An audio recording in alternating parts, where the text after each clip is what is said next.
Hi guys, I've teamed up with Kerrygold to bring you a brilliant back to basics series filled with what I consider to be those essential home cooking recipes. From some buttery sweet treats, to epic bakes, and some serious comfort food. I've got you covered. Let's get cooking. White sauce is one of those classic kitchen recipes you need to know how to make. It's perfect for lasagnas, you can do chicken pot pies, you can even make a mac and cheese, and that's exactly what I'm gonna do. It is ultimate satisfaction and it is seriously a guilty pleasure, but it's very easy to make. It starts off in a pan with some Kerrygold butter. Now this mac and cheese is going to be done 3 ways. I have a few flavor variations, but it all starts with this essential white sauce. My butter is now bubbling, so dump in some plain flour and just mix that through. We're gonna cook out that flour just until it starts smelling like cooked pastry. This smells just about right, and it's nicely mixed through, it's evenly combined, so now we're gonna stir in some milk and just give it all a good whisk through. I'm gonna simmer this away until it thickens up just to the consistency I'm after.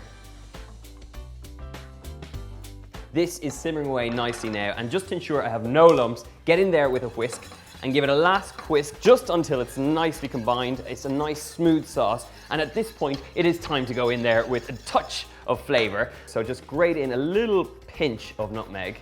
To bump up the flavor and that savory element, I'm going in there with some whole grain mustard and a good seasoning of salt and pepper. And now we have a white sauce to be proud of. Give it a last whisk through. So, we're good to go. I have some macaroni that has been cooked off. You do want to go in here with that classic macaroni shape, but if you can't get your hands on that, penne pasta will do. So tumble that all in there. Give the whole pot a good mix up.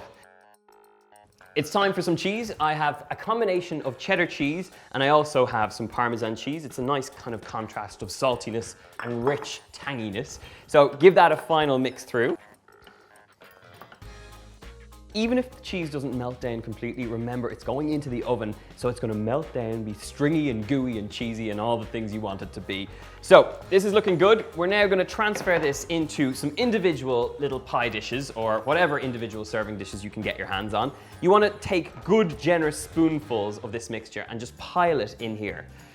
Once you have it in here, it's time to talk flavors. I'm gonna do one classic, so this is the one that doesn't need any extra flavor bar that beautiful mac and cheese. These ones are gonna have a combination of chorizo and paprika, and the other one is gonna have basil and bacon.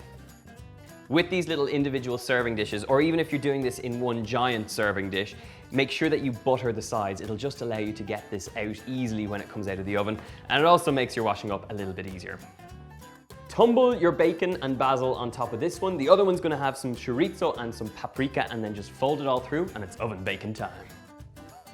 These beautiful little mac and cheese are now ready to go into the oven. They're going in at 400 degrees Fahrenheit, that's 200 degrees Celsius, and they're gonna cook off for about 25 minutes until you have a nice bubbling golden crust on the top.